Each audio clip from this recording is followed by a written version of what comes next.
क्या आपने कभी सोचा है कि दुनिया में इतना टूटापन क्यों है? यह दुनिया उतनी अच्छी नहीं जितना उसे होना चाहिए। और इस वीडियो में हम परमेश्वर के वचन से सीखेंगे कि दुनिया में इतना टूटापन कैसे आया। लेकिन पहले हम दोहराएंगे कि हमने पिछली बार क्या सीखा था। पिछले वीडियो में हमने कुछ बातें सीखी कि परमेश्वर ने दुनिया कैसे बनाई। हमने देखा कि परमेश्वर एक है जिसने 7 दिन में दुनिया और उसमें सब कुछ बनाया। हमने देखा कि परमेश्वर की 2 विशेष रचनाएं थी, पुरुष और स्त्री। हमने देखा कि परमेश्वर ने उन्हें अपनी स्वरूपता और समानता में बनाया है। और हमने देखा कि मनुष्य और परमेश्वर के बीच संबंध अच्छे थे। इससे हमने यह सीखा कि हमें परमेश्वर के बारे में और उसकी योजना के बारे में और सीखना चाहिए। अब इससे पहले कि हम आज का वीडियो शुरू करें, हम आपके लिए प्रार्थना करना चाहते हैं। 5 सेकंड लें और उन 1 या 2 बातों के बारे में सोचें जिनमें आप परमेश्वर की मदद या सहायता को चाहते हैं।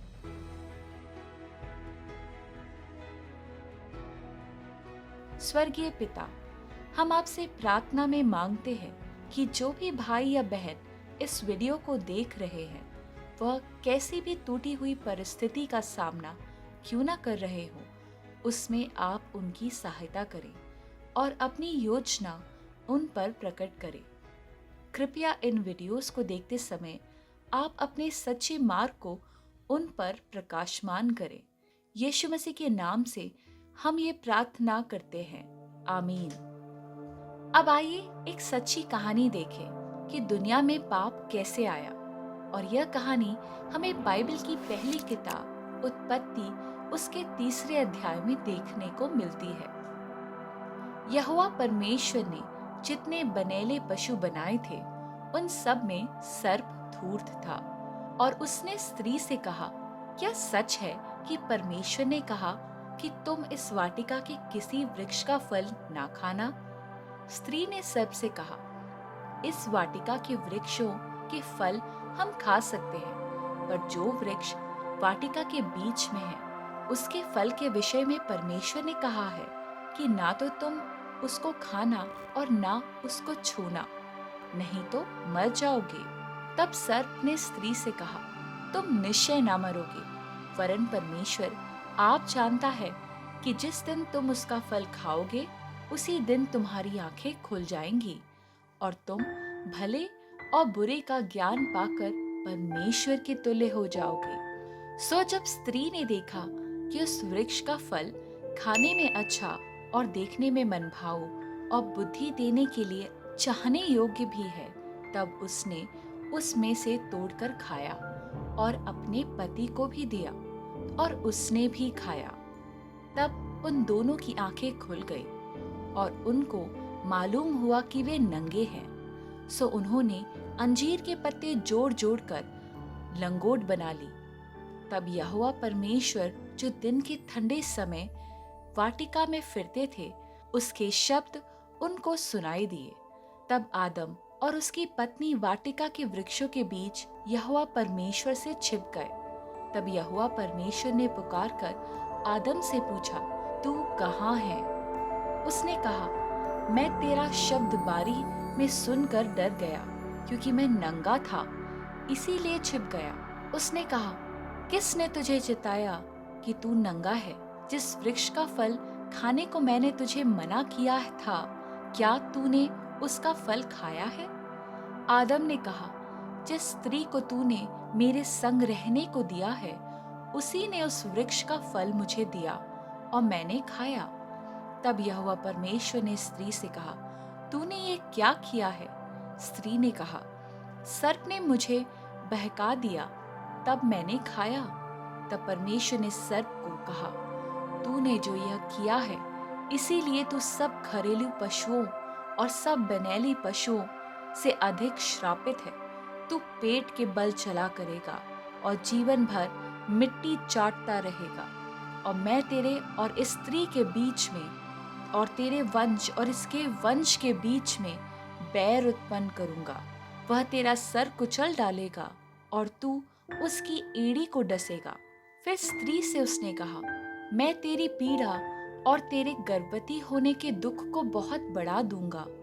तू पीड़ित होकर बालक उत्पन्न करेगी और तेरी लालसा तेरे पति की ओर होगी और वह तुझ पर प्रभुता करेगा।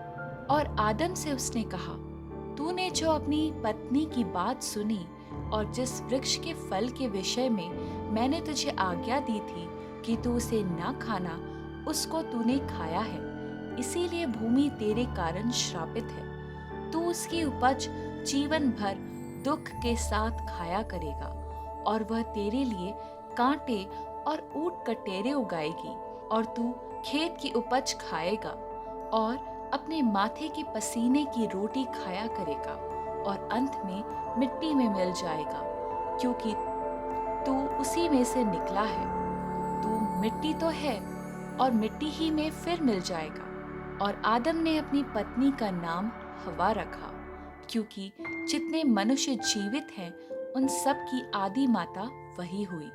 और यहोवा परमेश्वर ने आदम और उसकी पत्नी के लिए चमड़े के अंगरखे बनाकर उनको पहना दिए। फिर यहोवा परमेश्वर ने कहा, मनुष्य भले और बुरे का ज्ञान पाकर हम में से एक के समान हो गया है, इसीलिए अब ऐसा न हो कि वह हाथ बढ़ाकर जीवन के वृक्ष का फल भी तोड़कर खा ले और सदा जीवित रहे।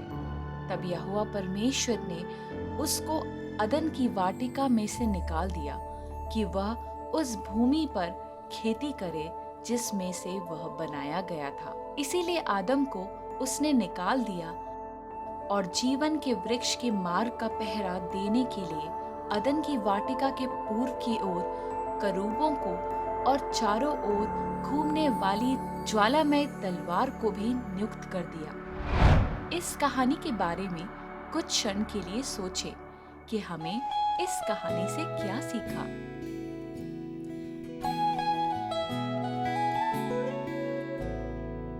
हम देखते हैं कि आदम और हवा दोनों ने उस आज्ञा को स्मरण नहीं किया जिसे परमेश्वर ने उन्हें दी थी।